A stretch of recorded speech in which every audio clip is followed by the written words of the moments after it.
Vamos avançar para a segunda parte da leitura e tradução simultânea Ce qui est vivant dans la tradition de l'humanisme de José Vitorino Pina Martins, publicado em 1977.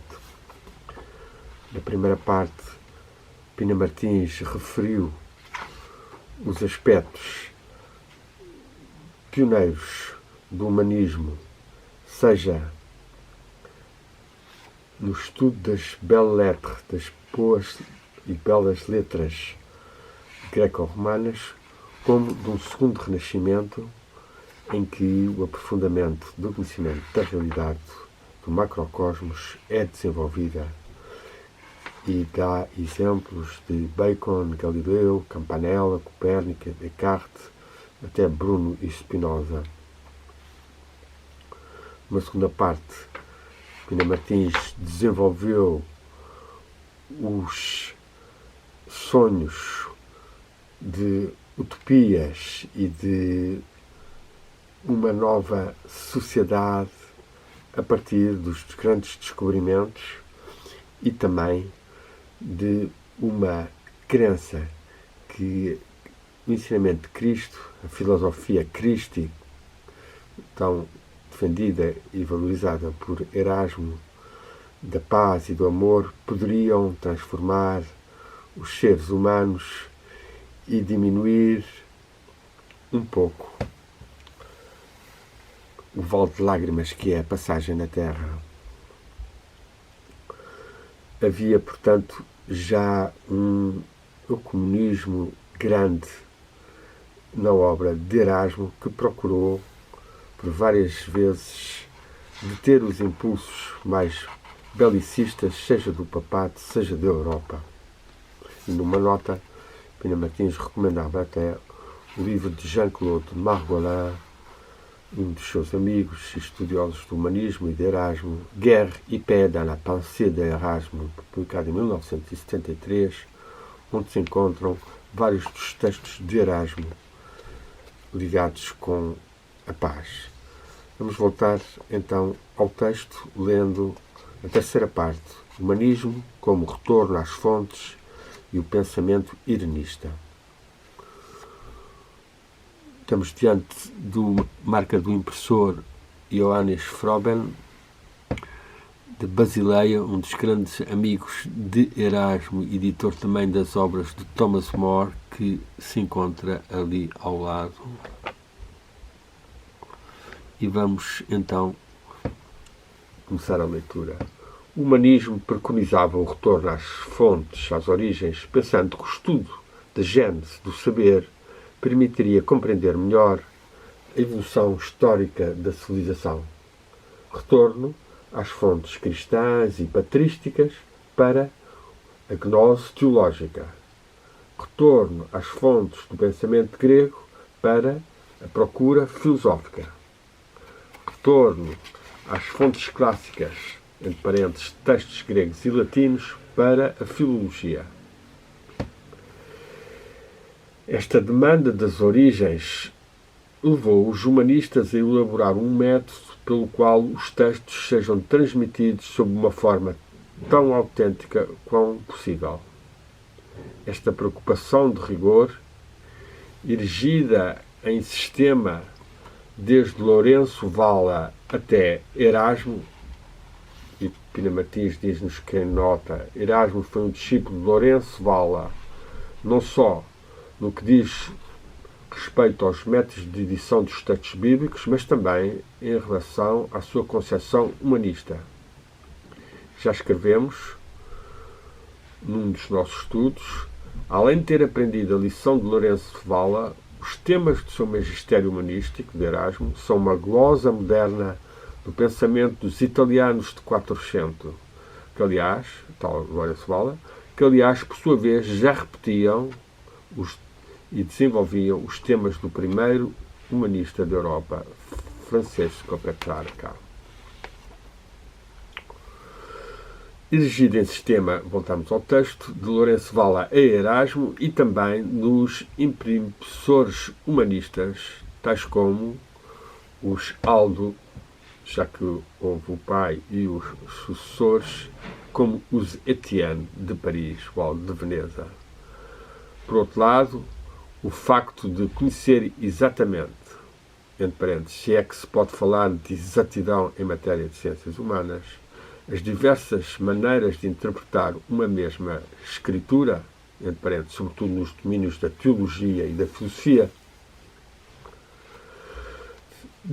fez pensar que poderia haver outras maneiras, formas diferentes e mesmo opostas de interpretar uma mesma doutrina. E os críticos deram a esta forma mentis, a esta mentalidade, o nome de irenismo teológico e filosófico. Irenismo nasceu da visão humanista. Façam um pensamento estranho. É a tolerância e mesmo o desejo de compreender este pensamento, não o julgando inferior ao nosso. Esta palavra tolerância vai ser comentada por Pina Martins, que ainda que nós a tenhamos a partir do século das luzes, do século XVIII, ela retorna ao pensamento antigo, às fontes cristãs do Evangelho e ao irenismo humanista, pois é daí que vem a nossa visão, que no século XXI se tem alargado bastante, dado que a predominância da própria religião católica no mundo propiciou que o conceito de guerra justa que existia e que existiu ao longo dos séculos nas três religiões abrâmicas, ou seja, a religião judaica, em que Jeová era um Deus nacionalista, extremamente agressivo e violento e vingativo, para um Deus Pai, em que Jesus tenta alterar essa visão, clamando que Deus é amor, mas sabemos que o cristianismo acabou mal, erradamente, por unificar Antigo Testamento e Novo Testamento e criar grande confusão na visão da divindade.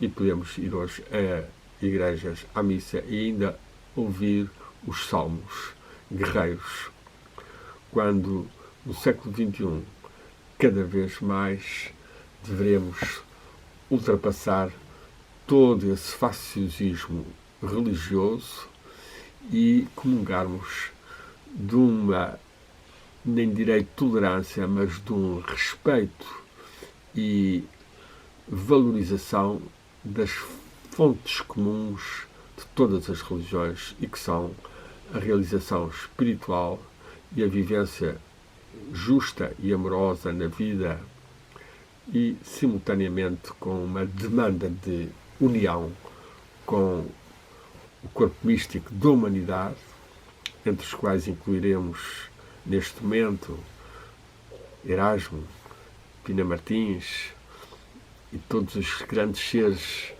ao longo dos séculos, em comunhão com eles, com os anjos e a divindade. Vamos continuar a ler. O respeito pelo outro não é senão um aspecto de respeito pelo ser humano.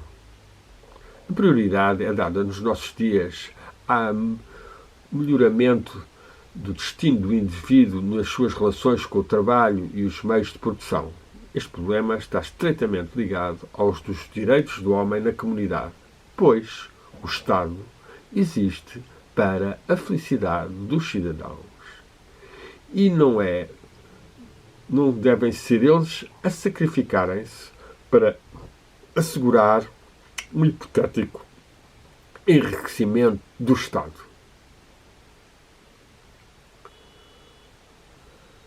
Aqui, Pina Martins mostra bem a sua bondade e o seu pensamento utópico, pois nós vemos bem como a maior parte dos Estados estão absolutamente já indiferentes à felicidade dos cidadãos e tornaram-se máquinas opressivas de sustentação do próprio Estado, que por sua vez já nem é o Estado ou a pátria, mas se tornou presa de partidos e de indivíduos e, sobretudo, até de lobbies, de grupos de pressão económicos ou de formas imperialistas de expansão da influência dos países mais fortes sobre os mais fracos. Pina Martins aqui expõe a sua forma pura, humanista, utópica. O Estado existe para a felicidade dos cidadãos e não é destes de sacrificarem-se para assegurarem um hipotético enriquecimento do Estado. E vemos isto diariamente com os impostos e as multas exageradíssimas que algumas instituições público-privadas, ou semipúblicas ou municipais, carregam sobre os pobres dos cidadãos. Voltemos a Pina Martins. O Estado existe para a felicidade dos cidadãos e não são eles que têm que sacrificar para assegurarem um enriquecimento hipotético do Estado. Estas ideias, hoje admitidas em toda a parte, diz-nos Pina Martins, encontravam-se já em alguns dos textos fundamentais do humanismo. Na Utopia de Thomas More, certamente, assim que noutras obras direta ou indiretamente ligadas a esta, e mesmo nas mais antigas. Num discurso de um outro humanista, Luís Vives, que foi amigo de Erasmo e de Damião de Góis, sobre o que é preciso fazer para resolver os problemas do pauperismo, da pobreza, medidas audaciosas são já propostas. Quanto ao autor da Utopia, não fixa ele em 6 horas por dia o horário de trabalho dos habitantes dessa ilha perdida nos mares do Oriente?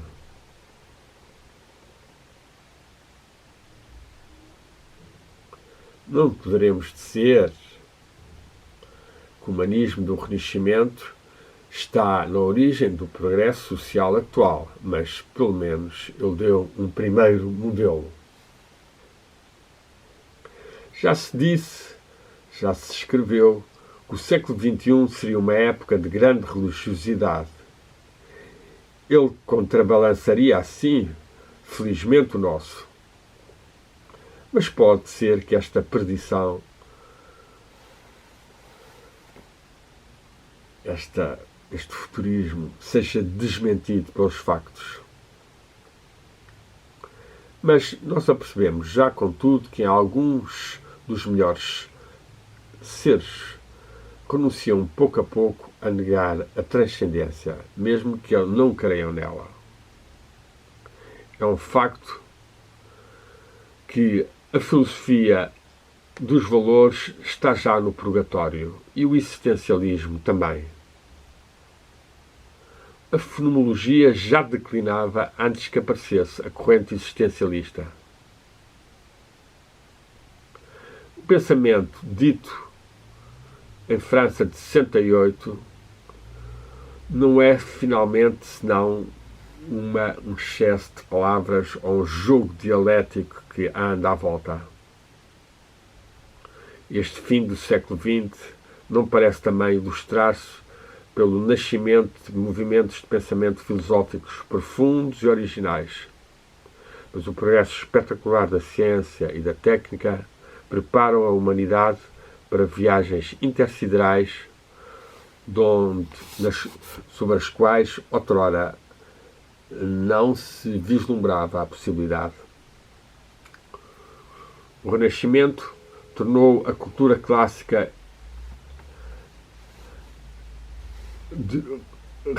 devolveu a cultura clássica a ela própria, libertando-a da sua sujeição ao pensamento teológico. Os humanistas aplicaram o mesmo método de crítica e de análise a todos os grandes textos, indiferentemente que eles fossem bíblicos e patrísticos, ou gregos e latins. Esta supressão dos laços hierárquicos foi um bem tanto para a cultura religiosa como para a ciência laica. Trata-se de uma dicotomia? Não. Textos religiosos e textos profanos são todos obra do homem, do ser humano, quer se creia ou não, numa inspiração divina em no que diz respeito aos primeiros. Quando Giovanni Pico della Mirandola proclama que a ciência procura a verdade, que a teologia a encontrar, mas que só a religião a possui ou a detém, uma frase que Pina Martins gostava muito de repetir e que podemos ler em latim: Philosophia veritatem querit, Theologia invenit, religio possidet.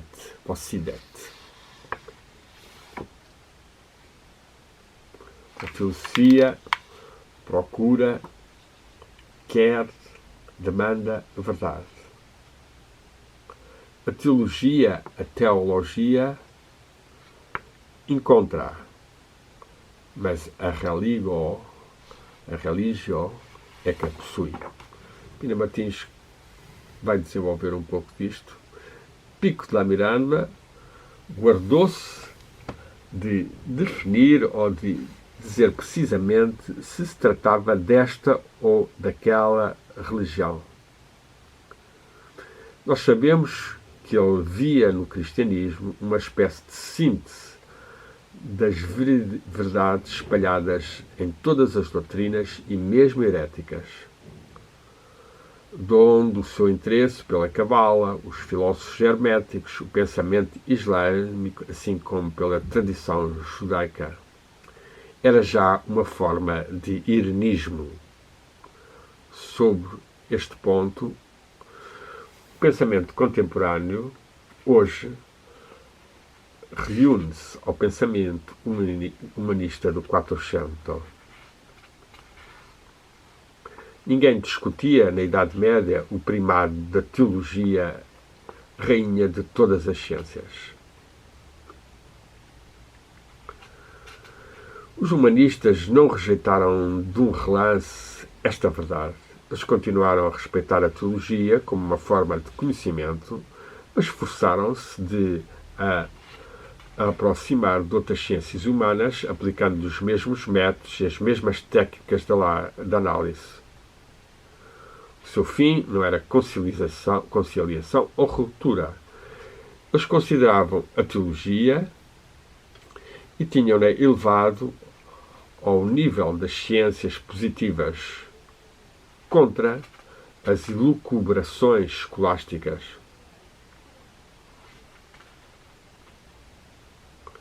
Pessoa alguma no século XX se opõe a confrontar ciências humanas e ciências sagradas, pois estas têm o seu lugar entre as outras.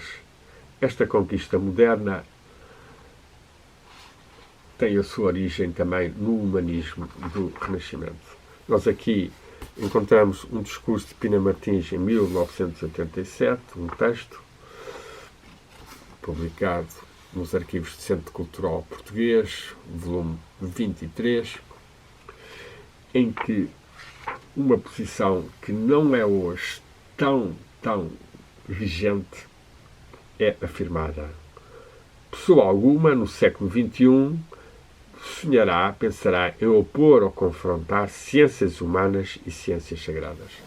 Ora, de facto, cada vez mais há confrontos fortes, não só porque há cientistas muito materialistas, como também há crentes ou teólogos demasiado papistas ou antipapistas. E, portanto, este ideal ireânico que Pina Martins fala não se está a concretizar tanto. Ainda que, sem dúvida, que haja, como Pina Martins referiu há bocado, dos melhores seres, dos melhores cientistas, alguns que têm conseguido considerar o domínio da religião, ou, melhor ainda, da espiritualidade, como possível de ser pensado dentro dos parâmetros do conhecimento científico mais moderno. Aliás, esta frase que Pina Martins gostava de citar muito, que a filosofia procura a verdade, que a religião, que a teologia encontra e a religião possui, tem um sentido também de que, pelo pensamento filosófico e mental e dialético, nós procuramos a verdade e o conhecimento, obtemos o discernimento do que nos rodeia e também do que se passa dentro de nós, e assim estabelecemos um conhecimento verdadeiro ou científico. A religião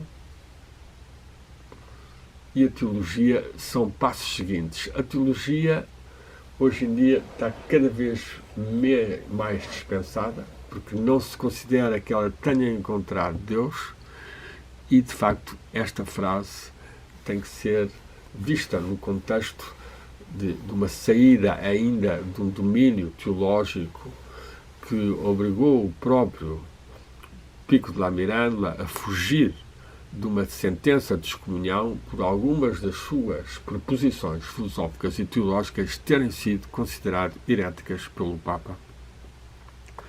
Ora, esta teologia hoje em dia está completamente dividida e fragilizada.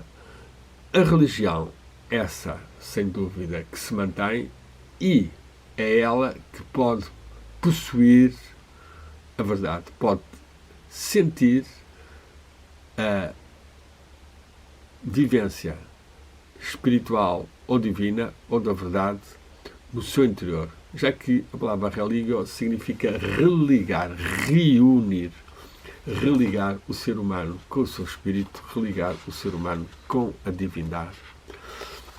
Avancemos no que Pina Martins diz. Enfim, descobriu-se nos nossos dias meios técnicos de transmissão de imagens acessíveis a todo o mundo. A banda desenhada, que outrora divertia as crianças, tem hoje sucesso. É um aspecto característico da nossa civilização. Ora, o interesse pela imagem, e estamos aqui a ver Pina Martins, ainda sem estar a sentir o efeito da web, da internet, das milhares de imagens, ou ainda da última, que é nos telemóveis, a profusão de imagens e de informações que são derramadas sobre as pessoas, muitos casos, imagens e informações manipuladas e manipuladoras. Voltemos a Pina. Ora, o interesse pela imagem, mesmo no plano da transmissão coletiva, não data de hoje. A Idade Média deu exemplos prestigiosos, tais como os frescos das catedrais que contavam a história religiosa do mundo, retomando temas do Antigo Testamento como do Novo Testamento.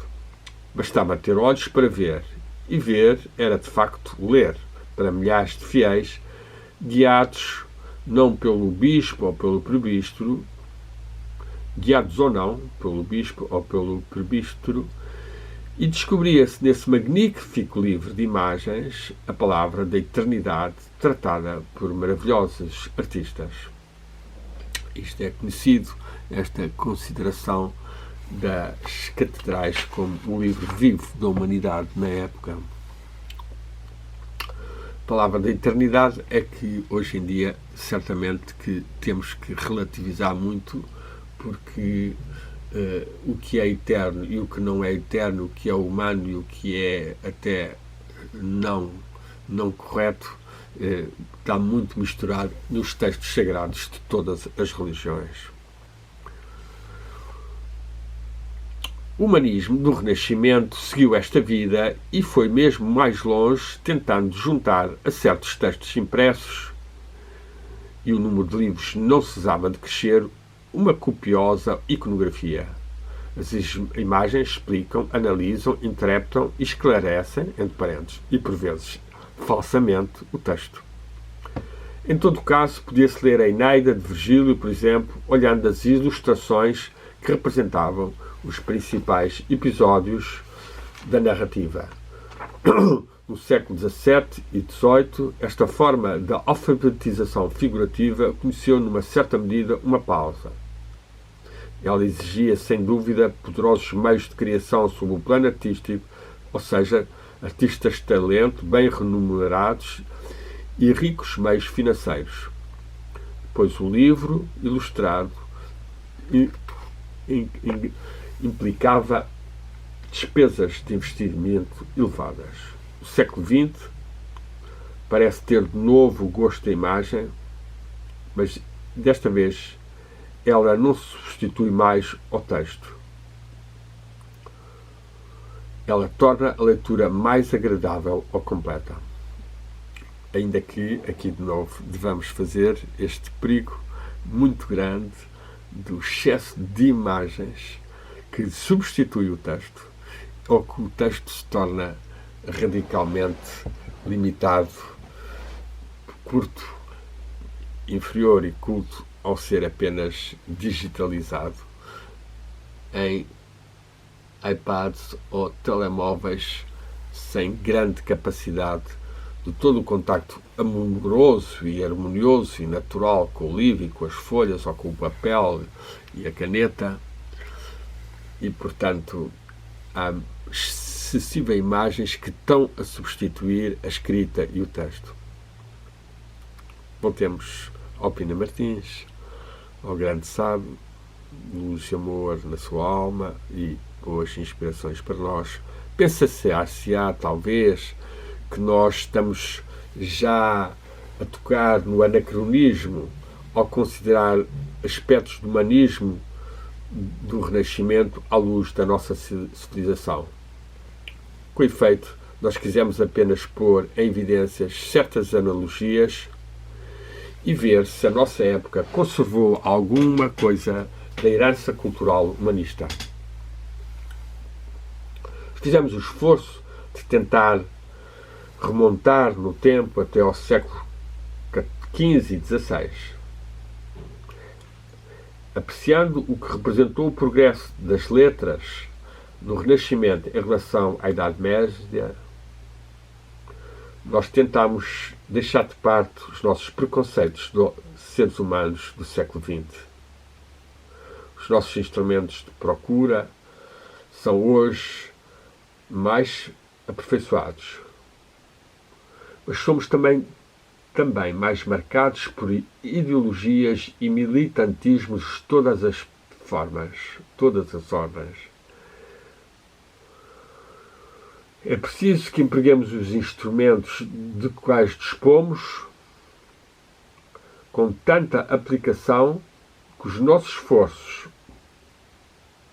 que nós nos esforcemos de esquecer as categorias mentais, sobretudo do domínio ideológico, que não podem senão ser úteis à ciência. É o que nós quisemos fazer para o humanismo que floresceu em Itália e Portugal e no que diz respeito ao domínio da procura, da investigação e dos temas que nós escolhemos. Nós não pretendemos que o nosso estudo seja de uma perfeita objetividade, pois isso é uma coisa impossível. Não há qualquer esforço de objetividade que não comporte uma parte de subjetividade. O facto de ter privilegiado certos sistemas em detrimento de outros pode ser também importante, talvez, é uma prova.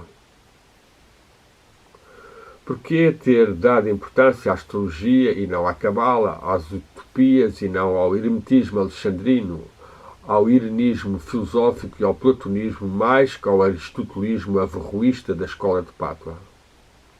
Notemos, contudo, e esta será a única resposta válida para esta questão, que se trata de aspectos concretos da civilização humanista, escolhidos não pelo facto que nós os preferamos, o que poderia ser, de facto, até ao nosso direito, pois toda a escolha implica exclusões, fecha parênteses, mas porque nós desejamos elucidá-los e porque eles já tinham sido objeto destas nossas demandas.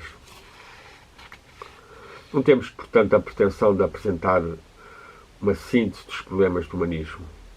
Quase todas as sínteses da civilização do Renascimento são frágeis e inexatas, por eminentes que sejam os investigadores que as elaboraram. O que nós propomos em todos os nossos trabalhos é o resultado de investigações perseguidas durante quase um quarto de século sobre tal ou tal autor, tal ou tal questão, tal ou tal aspecto de uma das grandes correntes do humanismo. Não se pode exigir mais.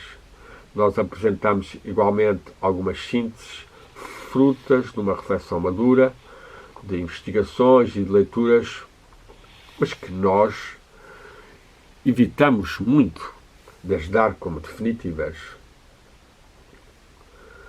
Uma análise não pode ser, mesmo que por aproximação definitiva, na condição de respeitar o texto e de ter feito apelo aos meios técnicos mais eficazes. Analisar é descobrir. Não se saberá, contudo, dizer o mesmo de uma conclusão geral. A síntese, com efeito, não pode ser senão o facto de uma só inteligência, ainda que muito poderosa e sutil que ela seja. Nem mesmo Pico de la Miranda, nem mesmo Erasmo podiam dar uma síntese cientificamente válida da dimensão e do alcance doutrinal e histórico do Renascimento. A história da civilização é um espelho de mil faces.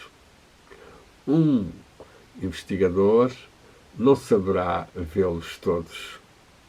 O que ele pode fazer é contribuir pela análise precisa e séria dos documentos e dos textos, contribuir para uma reconstituição cultural da história, não na sua totalidade, o que seria utópico, mas parcial. E se esta análise junto a outras, permitirá fazer progredir a ciência. A muitos séculos de distância, o humanismo aparece-nos, portanto, como uma doutrina, uma corrente de pensamento, uma metodologia que renovaram a civilização do 400 e 500. Não há, historicamente, solução de continuidade entre esta época e a presente, mas, verdadeiramente, a aparição de uma nova forma de pensar, uma nova forma mentis, uma nova forma da mente, da nova mentalidade. Aqui a nota Pina Martins explica. Contudo, esta nova forma mentis não quebrou por uma ruptura que partisse a concepção medieval. O pensamento antigo era vivo e estava mesmo quando as novas correntes o punham em causa. A teoria dos cursi e ricorsi da filosofia italiana do século XVIII poderia explicar este sentido profundo da evolução. Ou seja, há aqui uma referência a uma espécie de mentalidade perene e lenta da humanidade que vai evoluindo. Por isso é que nós vemos como há reviviscências tão grandes, por vezes, de formas religiosas ou de formas ditatoriais ou formas populistas que trazem de novo grandes perigos para a humanidade, porque de facto a mente do ser humano não se muda tão facilmente e implica uma educação grande de sensibilidade, de fontes de informação, de pensamento, de visão do cosmos, de compreensão do seu destino de ser espiritual encarnado na Terra a evoluir. Voltemos a Pina Martins. Os textos maiores do humanismo, dos quais a teologia platónica de Marsilio Ficino, De Omnis Dignitate de Jean Pico de la Mirandola,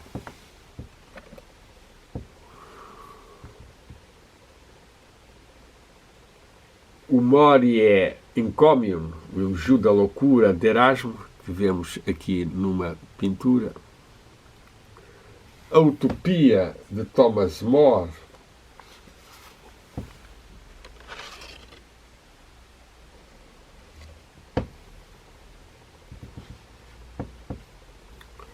O De Mortalitate Anima de Pomponazzi, o De Concordia e Discordia in Humano Genero de Vives, l'Horatio pro Rostris de André de Rezende, De Transito Hellenismi ad Christianissimum de Guillaume Boudet, Le Pro Unitate Ecclesiae de Reginald Paul, o De Crepusculis de Pedro Nunes, o De Revolutionibus Orbium Celestium de Copérnico, o Tratado dos Simples e das Drogas de Garcia da Horta, o Quod Nihil Sihitur de Francisco Sanches e muitos outros que não poderemos aqui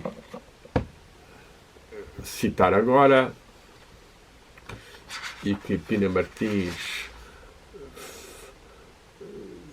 dirá alguns nomes ou vários em outras obras, são verdadeiramente sinais da história do progresso humano, do progresso do pensamento científico, ou mesmo do pensamento tout court, em si mesmo, das ciências humanas.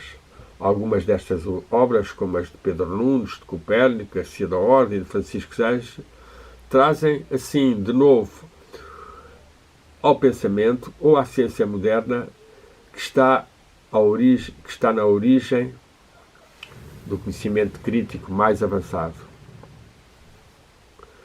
Os textos, como estes que nós acabamos de mencionar, não são só documentos preciosos pelo seu conteúdo. Eles provam que a tradição do humanismo, do Renascimento, está sempre viva. Com efeito, um texto não vive só que em função da sua influência, ou seja, do modo como ele é acolhido e compreendido pela inteligência curiosa dos homens. Aqui retomo a leitura correta, a tradução correta. Um efeito, um texto só vive que em função da sua influência, ou seja, do modo como ele é acolhido e compreendido pela inteligência curiosa dos homens. Aqui faço um pequeno comentário. Eu estava a admitir outro tipo de influências de um livro, não só ao ser acolhido e compreendido, mas também pelo facto de ter existido e de existir na consciência coletiva da humanidade, do campo psicomórfico que nos molda e que, ainda que um determinado livro não esteja a ser lido hoje em dia, não quer dizer que ele, nos planos invisíveis, nos planos psicoespirituais, não tenha a sua irradiação e que, seja pelo livro, seja pelo autor, possa ter influência sem que as próprias pessoas se apercebam disso. Daí a minha hesitação na leitura, embora Pina Martins aqui valorize que os livros é para serem acolhidos e compreendidos pela inteligência curiosa dos homens, ou diremos mesmo pelo coração. Daí também a valorização do saber do coração, tão presente nos povos do Oriente, e lembro-me como, estando na Índia ou estando no Irão, tantas pessoas vi a recitarem grandes poemas religiosos e do amor, que mostram bem como esse saber de cor, saber do coração, é valioso e é importante e configura o interior das almas das pessoas, podendo quase admitirmos que o livro dos mortos, ou o livro do caminho para a luz do Antigo Egito, as frases que estavam inscritas, tal como nas lamelas órficas da Grécia, sob o peito dos que morriam, era um sinal do que eles tinham também dentro de si realizado e desenvolvido e assimilado, e, portanto, quando despertavam depois de morrerem fisicamente, avançavam com essas forças vivas dentro de si. Daqui o saber de coração. Estes livros dos quais falámos tiveram, sem dúvida, um grande lugar na história do pensamento e da cultura, mesmo para além do Renascimento, pois fizeram-se, em certos casos, dezenas ou mesmo de centenas de edições. Pina Martins gostava até de falar como entre cerca de 200 anos as obras de Erasmo tinham tido 1500 edições. É um facto que hoje algumas são só acessíveis a uma certa elite, mas há outras cujos milhares de exemplares são ainda publicados e lidos. Mesmo se não fosse o caso, eles permaneceriam para as gerações a vir. A sua vida não se extinguirá enquanto houver no mundo seres humanos, leitores, para os interpretar, os analisar, para os discutirem, estudando-os, enfim, para descobrir ideias novas em relação a um conhecimento crítico. E assim termina Pina Martins este valioso texto, ce qui est vivant dans la tradition de l'humanisme, certamente proferido, e que é uma transmissão perene de Pina Martins. Pina Martins inseriu-se nesta sabedoria dos humanistas, desenvolveu vários aspectos e conseguiu, assim, atingir essa perenidade que vemos aqui também representada num dos seus grandes amores e um dos seres que mais teve sucesso na época do humanismo, o grande mestre Erasmo de Roterdão. Possam então estas inspirações guiarem-nos e possamos nós desenvolver mais a sabedoria da religio para possuirmos mais a nossa identidade espiritual, as forças do bem e do amor e da verdade, e termos uma ligação mais luminosa e viva com a divindade. Demos graças. Amém. Pax lux amor.